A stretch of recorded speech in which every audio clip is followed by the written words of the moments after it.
Hello বন্ধুরা, আজকে আমি আপনাদের সামনে কম মশলার কোনো আটা বা ময়দা ছাড়া একটা চিকেন ফ্রাই রেসিপি নিয়ে চলে আসলাম, যেটা আপনারা ভাতের সঙ্গেও খেতে পারবেন অথবা নাস্তা হিসেবেও খেতে পারবেন। তাহলে চলেন আপনাদের সঙ্গে শেয়ার করি। এখানে আমি 3 পিসের মতো মাংস নিয়ে নিয়েছি, 2টা রানের মাংস আর একটা হাড্ডি ছাড়া মাংস। এখন এটাকে আমি হালকা একটু থেতো করে নিব, যাতে করে মাংসের ভিতরে মশলাটা খুব সুন্দরভাবে অ্যাডজাস্ট হয়। এখন নিলাম আদা বাটা আর রসুন বাটা। এটাকে খুব সুন্দর করে আলতো করে মাখিয়ে নিতে হবে, যাতে করে খুব সুন্দর করে মশলাটা মাংসের ভিতরে ঢুকে যায়। তাহলে খাবারটা খেতে কিন্তু ভীষণ টেস্টি হবে। এখন আমি এখানে অ্যাড করেছি জিরা বাটা, ধনিয়া বাটা, হলুদের গুঁড়া, মরিচের গুঁড়া, হালকা একটু সয়াবিন তেল আর একটুখানি ভাজা জিরার গুঁড়ো। এখন এটাকে আমি খুব ভালোভাবে মাখিয়ে নিচ্ছি।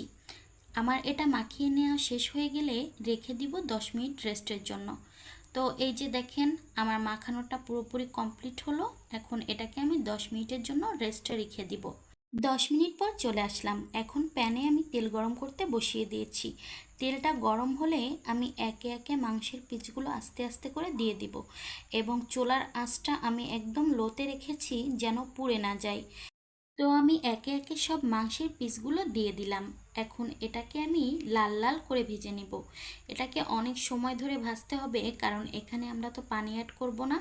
এজন্য জালটা একদম লোতে রাখতে হবে, যেন নিচ থেকে একদম পুড়ে না যায়।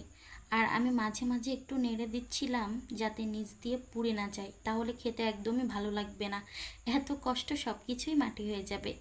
তো আমার এক পিঠ ভাজা শেষ। এখন এটাকে আমি সুন্দর করে উল্টিয়ে পাল্টিয়ে আর এক পিঠ ভেজে নিব, একদম লাল লাল করে, যতক্ষণ পর্যন্ত না হয়।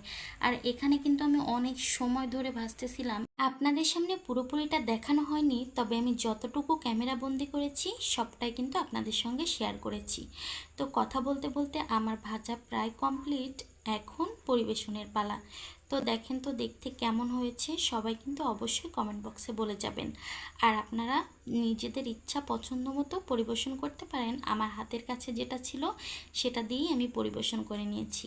তো আমার ভিডিওটা আজকে এই পর্যন্তই। সবাই ভালো থাকবেন, সুস্থ থাকবেন। আল্লাহ হাফেজ।